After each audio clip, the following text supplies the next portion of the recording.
I hope that we all this morning recognize this opportunity that we have.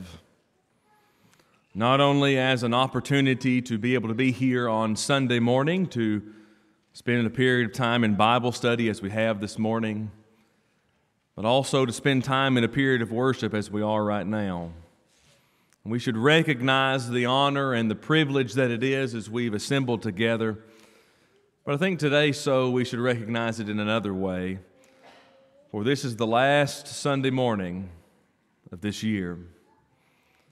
And that tells you and me that time continues to march on. And I think it should cause us to ask a question: how are we marching as time continues to march on?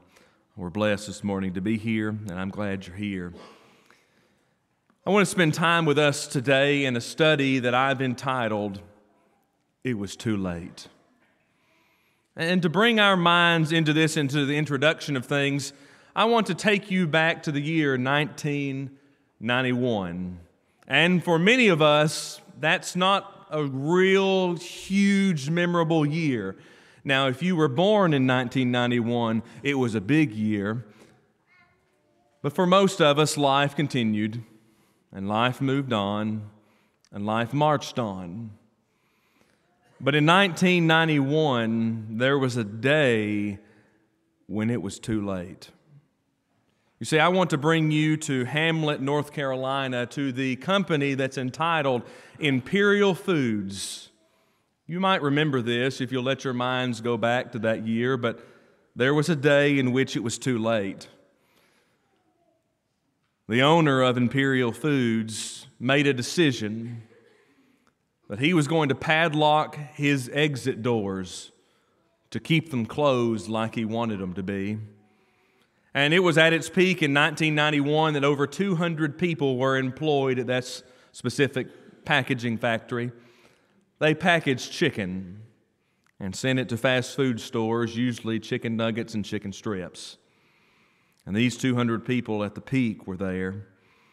But I specifically want to take you to September 3rd of 1991, because on that day, 7 of the 9 plant doors were padlocked shut. And let me tell you, it was too late. Because a hydraulic line on one of the plant's lines failed. And that hydraulic oil came in contact with the fryers. And the plant engulfed in flames. And I want to show you an image that should startle your mind. The door was locked. And on that day, it was simply too late. It was too late to unlock the doors. The fire had already started. It was too late to unlock the doors because the lock was on the outside. This tragedy struck many families because the fumes in the building killed them before the fire did. And simply put, it was too late. You see, it was too late for the state to come and inspect the packaging facility, even though in its operation they had never been there. It was too late for the owner of this company to look at his decisions and to see the consequences of locking an emergency door on the outside.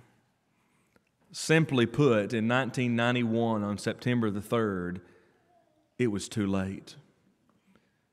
And you see, for these families, for those involved, and even for the owner of this company, it was never forgotten. It was never forgotten that there was a day in which it was too late. Now, I want this particular date to resonate in your minds for just a moment, because I want you to see 2 things. Number 1, the consequences of one man's actions led to the deaths of over 100 people.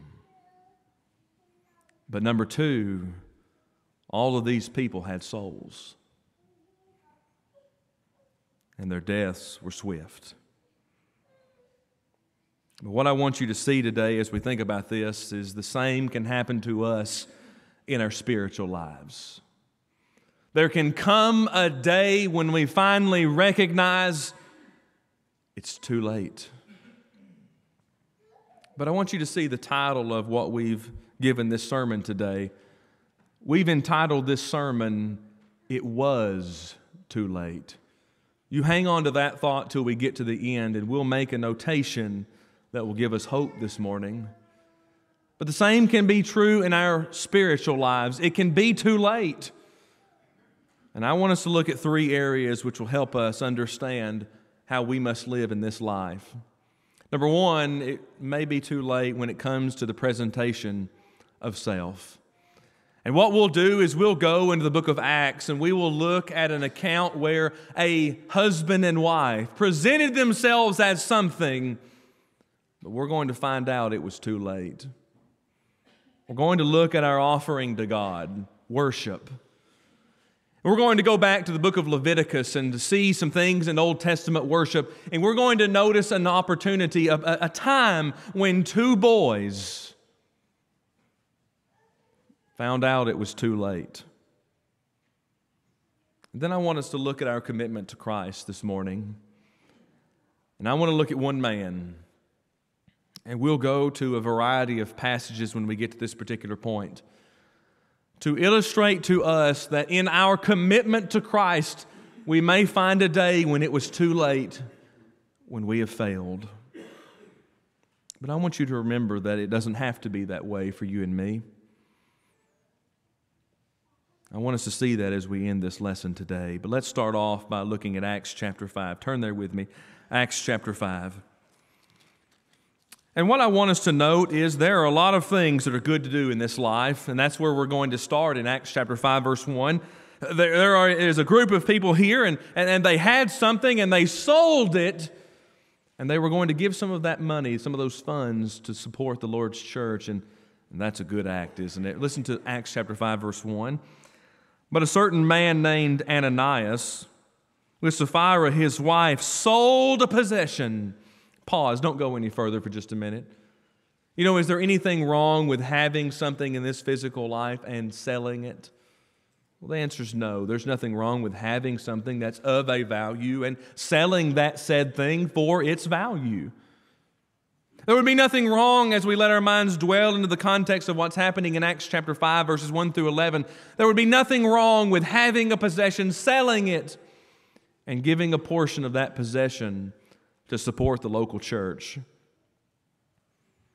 But there can be something wrong with our presentation of self. And you'll see this follow through as we notice these verses. Verse 2, and kept back part of the price. His wife also being privy to it, and brought a certain part and laid it at the apostles' feet. Here's the problem. This is Acts chapter 5, verse 2. They had sold this possession, verse 1, but they had decided in their hearts that they would keep back a part of the price and make it look like they were giving all to the Lord's cause when they kept back part for themselves.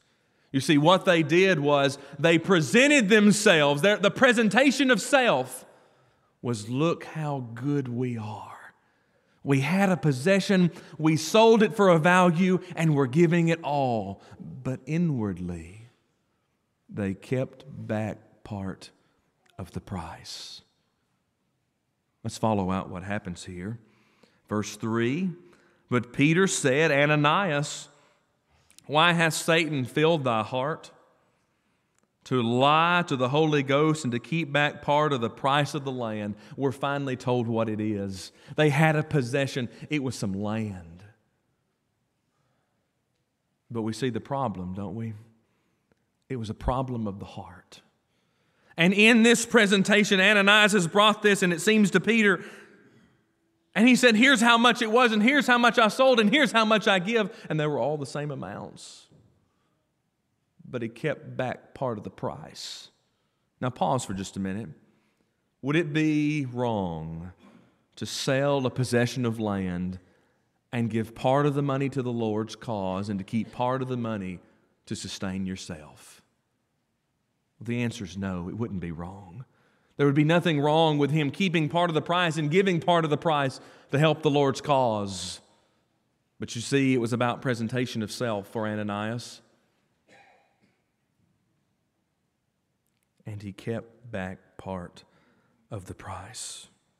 Verse 4, while it remained, was it not thy own? He's going to justify it for him. Couldn't you have kept part of the price? After it was sold, was it not thy own or in thy own power? Could have you not decided to do what was right and to tell what was true? Why hast thou conceived this thing in thy heart? Thou hast not lied unto men. Now listen to this. But unto God. Here's a man who did not lie to men. He lied to God. And I want to tell you that has to do with the way he was presenting himself to fellow man. Look how good I am. Look at what I've sold. Here's how much I sold it, and here's how much I'll give. You see, he thought he could buy his way into the Lord's heart and into the hearts of the people who love the Lord. But he was wrong. Verse 5, and Ananias, hearing these words, fell down and gave up the ghost, and great fear came unto all them that heard these things. Now intently notice verse 6. And the young men arose and wound him up and carried him out and buried him. Oh, this great man that had presented himself as such a great giver to God, where was he? He was bound by the young men. He was carried out. And he was buried. Verse 7, it was about the space of 3 hours when his wife, not knowing what was done, came in.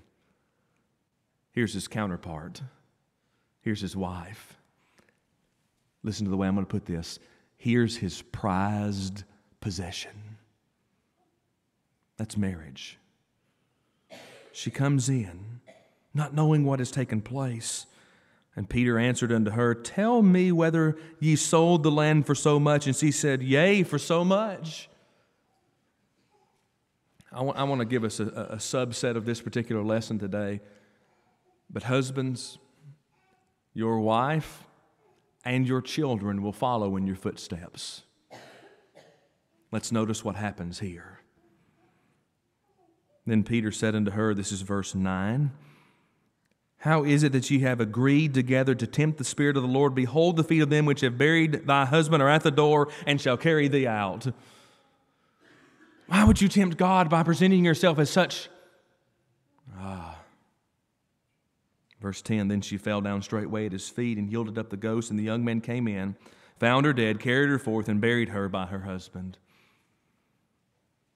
Verse 11, and great fear came upon all the church and upon as many as heard these things.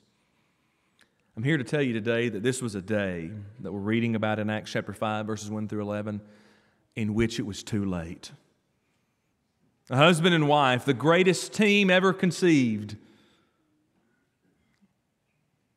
They conceived in their hearts to lie to the world, but here's the problem, they lied to God. And it was too late. They presented themselves as someone who gave up everything but kept back part of the price when no one knew. It was too late. Here's the big question for us today. How do we present ourselves? How do we present ourselves? Do we present ourselves as Christians on Sunday and heathens on Monday? Do we show up Wednesday night to be a Bible student, but on Thursday morning to be a world champion? You see, presentation of self truly matters. For these two, their lie was their end, and here was the greatest disaster that took place on that day. It was too late. Presentation of self. Number 2, in offering to God. It's in Leviticus chapter 10. As you turn back to that Old Testament book, you begin to see 2 young men in Leviticus chapter 10. And then they come right out in Leviticus chapter 10, verse 1, and Nadab and Abihu. Now pause for just a minute because I want us to see something very specific. These 2 young men were somebody's boys. And I want to go ahead and tell you what you already know because we've titled it as the sermon today, It Was Too Late.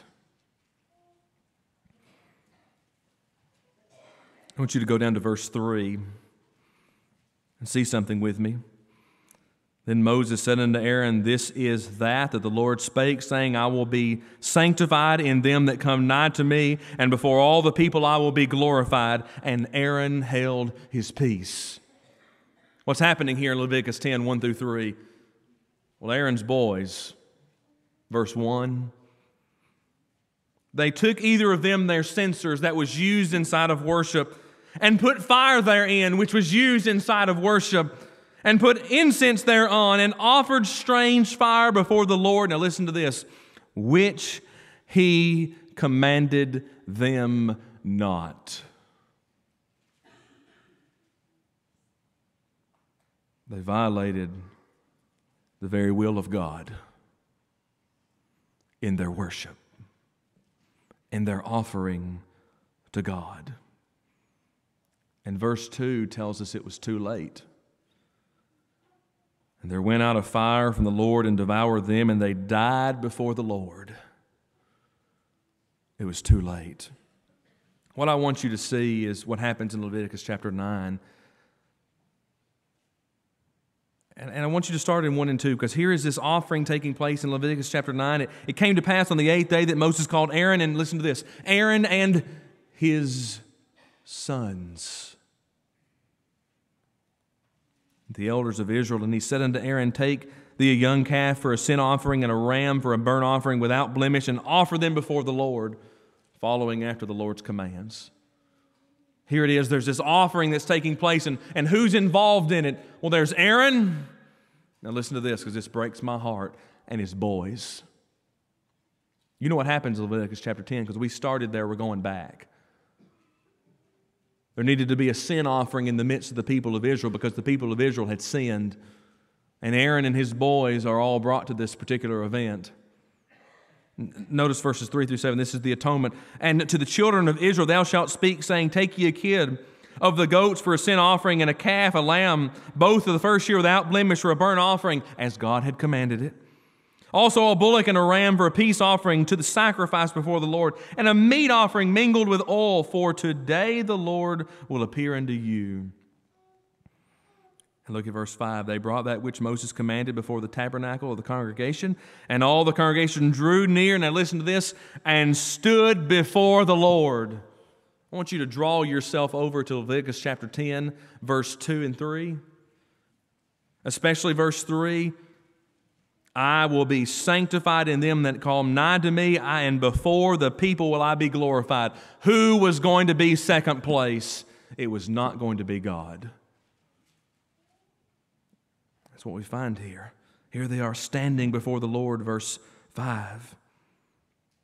And Moses tells them that the glory of the Lord appears before them. And Moses said unto Aaron, Go to the altar and offer the sin offering and the burnt offering. This is verse 7 of chapter 9. And make atonement for thyself and for the people and for the offering of the people, and make atonement for them as the Lord commanded. Now I want you to notice something that happens in verse 9, 12, and 18. Verse 9, and the sons of Aaron. Verse 12, and he slew the burnt offering, and Aaron's sons. Verse 18, he slew also the bullock and the ram for a sacrifice of peace offerings, which was for the people, and Aaron's sons. Now go into Leviticus chapter 10. Here's Aaron's sons, verse 1. They put the fire in their censers, and they offer up strange fire, fire that God had not commanded them to offer. And it was too late. How's your worship this morning? Now, I know as we always talk about worship, we can talk about the aspects of worship and the arrangement in those aspects of worship and how those things are committed. But I want to take this to a deeper sense. This morning, are you offering strange fire to the Lord? Because if you are, it's too late. I'm talking about your attitude. Yes, we could offer up a strange worship to God by adding to or taking away from the commandments of God of worship. But I want to draw that deeper to you this morning. What's your attitude? Is it of strange fire to the Lord, or is your heart on fire for God? One of those two will be true. But I want you to think of this. I want you to think of Aaron for just a minute. And I want you to think of verse 3, because Moses is right. Nothing will come before God. God will not be second. And I want you to see something, because it was not too late for Aaron. And Aaron, this is Leviticus 10, verse 3, and Aaron held his peace. I read that new recently. I've always read that. You've always read that. You know, as a child, you've heard of Nadab and Abihu. You've heard it in classes. You've heard it in sermons. But I'll tell you today, it takes a new meaning to me. And I want to tell you something this morning. What if we're teaching our children to do the same in our worship to God? Are we teaching them the value of worship? What if it read this way, and I'll use my family as an example. And Charlie and Colson, the sons of Jonathan, took either of them his censers and put fire therein, and put incense thereon, and offered strange fire before the Lord, which he commanded them not. But let's make the modern application of it. What if I've not prepared my children's hearts to become a child of God? You see, in our offering to God, what are you offering to God today? It's not just worship today that you're offering God your life. How's your life? Is your life strange before the Lord this morning? Is there sin in your life? And there's strange fire in your heart. You're offering yourself this morning. Your children, whether we recognize this or not, bringing a child to worship and a child to Bible study is preparing them so they can offer themselves to the Lord. And when we do any otherwise, we teach them to put strange fire in their hearts. For Nadab and Abihu, Leviticus 10, verse 1, it was too late. Offerings to God. Number 3, and finally today, commitment to Christ. Go with me to John chapter 13. John chapter 13. Here's Peter. We have a lot of connection to Peter. We often feel like Peter. Some people feel like Paul, some people feel like Peter, and many times we feel like Peter because we see the failures of Peter so often. It's in John chapter 13. Jesus is describing unto them in verses 31 through 35 that he is going to give himself for his people, and they're going to have to give themselves to him so they can help others come to him. This is verses 31 through 35. Pick up in verse 36. Peter said unto him, Lord, whither thou goest? Jesus answered, Whither I go, thou cannot follow me now. In other words, I'm going to the cross and you can't go there with me. But thou shalt follow me afterwards. Here's Peter. We're often like Peter in this moment. Lord, why can I not follow thee now? I will lay down my life for thy sake. Peter often is recorded of saying things that he quite didn't understand. And you and I are much like Peter in many aspects of our lives. Do you remember being young and married and saying, we'll never do that? Boy, how many times did that bite you? You remember being a young parent and saying, my children will never do that. How many times has that gotten you and me?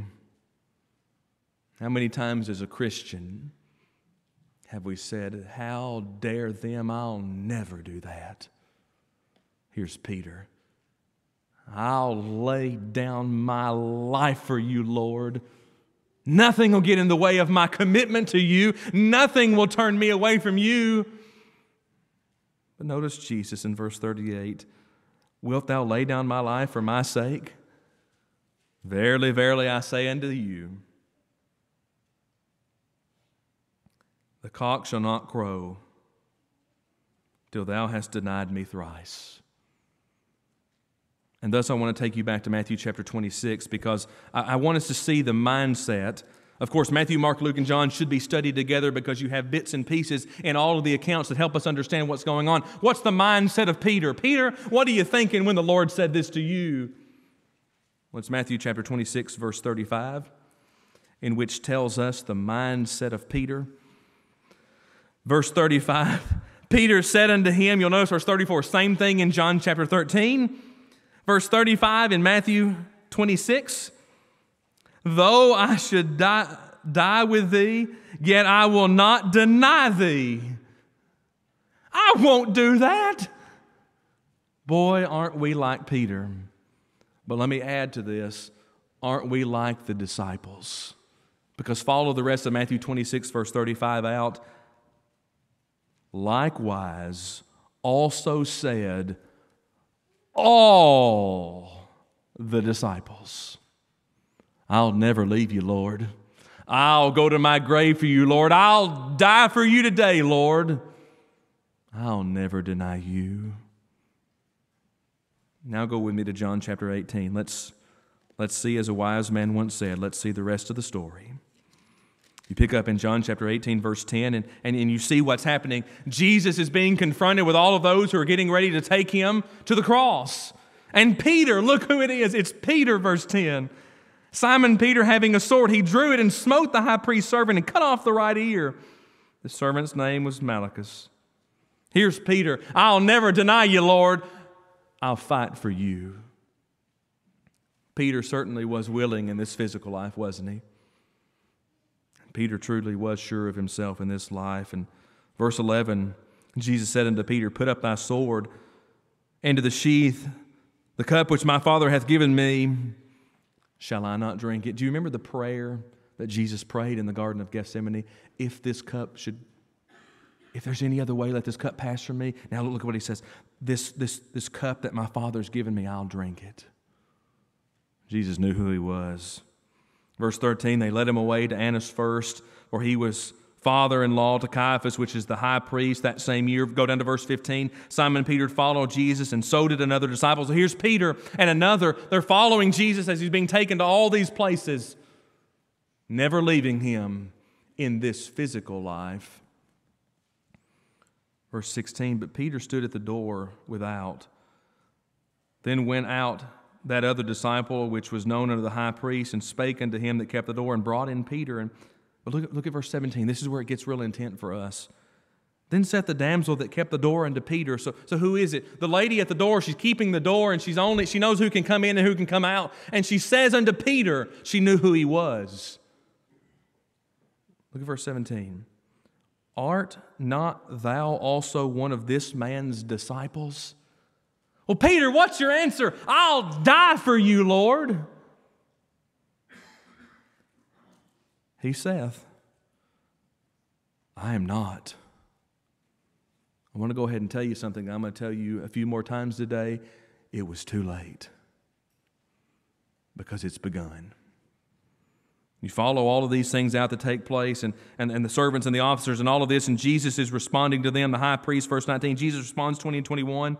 But look at verse 24. Now Annas had sent him bound unto Caiaphas, the high priest. You see how Jesus is being treated? He's been bound.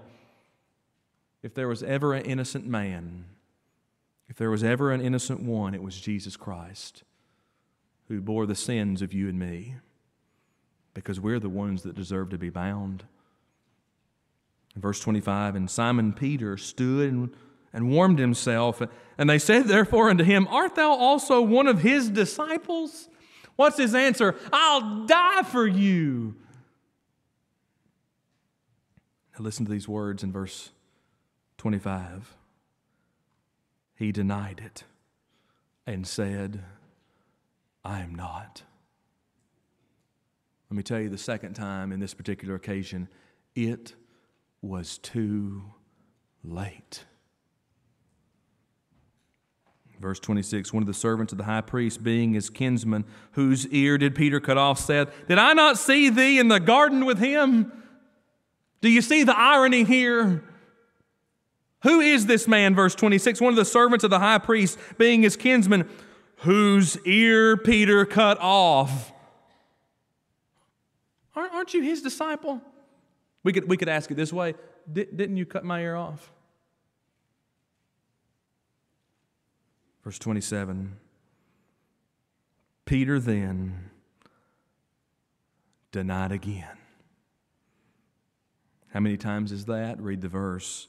And immediately the cock crew. I'll tell you for the third time today, for Peter, in his commitment to Christ in this occasion, it was too late. That's difficult, isn't it? Because sometimes that's you and me. We're much akin to Peter in his attributes. I'll die for you, Lord. I'll always be there for you, Lord, is maybe what we'll say. I'll always live for you is maybe what we'll say. But do we not fail the Lord in our commitment to Him when we allow sin in the door? Whether we're talking about our individual lives or whether we're talking about a group of God's people, when sin literally comes in the door. When we allow our friends of this world to tell us that the things that God has called sin are not sin, and we publicly promote them. I'll never leave you, Lord. Peter says, I'll die for you, Lord. Yet still standing on his own, because his commitment was in himself, he denied the Lord 3 times. You see, it has to do with our presentation of self. How are you presenting yourself this morning? Because the reality is, it could be too late. For the one we looked at in Acts chapter 5, it was too late for that married couple. Leviticus chapter 10, in our offering to God, we looked at these 2 young boys, young men, we should say. And here's the sad reality: it was too late. Then we looked at Peter. And primarily in John chapter 18, we looked at Peter and his commitment to Christ. And when he heard that animal crow, he knew it was too late in that occasion. You see, the reality is, for these 3 groups of people, it was too late. Now, we said we'd find hope. I'll go ahead and tell you, this sermon is not the cheeriest of sermons. I know that. And I know you know that. Do you want to know how I can know that? Do you know how you can know that? Number 1, 3 different occasions people denied the Lord and put Him second. But here's how we can know that. Our response to this. Have you noticed the response in this room this morning? You could hear the proverbial pin drop. That's not usual. But we understand the severity of it being too late. But here's the hope. Here's the hope that we have this morning. The time is now. It doesn't have to be too late. Why? Because I'm still here. But unfortunately, we live our lives as if it was too late. And we forget that God is a forgiving God. God is a caring God. But we forget that God is a forgiving God. You see, it doesn't have to be too late for you and me this morning. We can come to the Lord and make all anew. Maybe it's the case for you this morning that you need to become a child of God. I want to tell you this morning, it's not too late. Water is ready. Clothing is ready for you to change into. Everything that you'll need in the physical side of this is ready. But here's the question. Are you? And that's determined based on your response to God's Word. And Romans 10:17 tells us it's a faith in God. It's God's Word that produces our faith. Hear His Word. Believe it. Repent of your sins, which means change. Confess the name of Christ and be immersed in water. And here's some great news we've already mentioned. It's right there. Will today be too late for you? Will you leave this building this morning knowing you could have, but you didn't? Maybe you're a child of God this morning, and I know as I look across this room, many of you are. Don't let today be too late, because the time is now. James 5:16 tells us that the effectual fervent prayer of a righteous man availeth much. And what the context of that is a child of God who needs to come home, who needs to be forgiven, and his fellow Christians praying about his forgiveness. Maybe you're in sin this morning. Maybe you've been living in it for some time. I want to tell you this morning it's not too late, because the time is now. Don't be like many of those in the past who have allowed time to run short and made it too late. Today's the day. Now is the moment. And the invitation song is to be sung, which means I can respond. I can respond to the Lord before it's too late. Let's stand and sing and respond accordingly.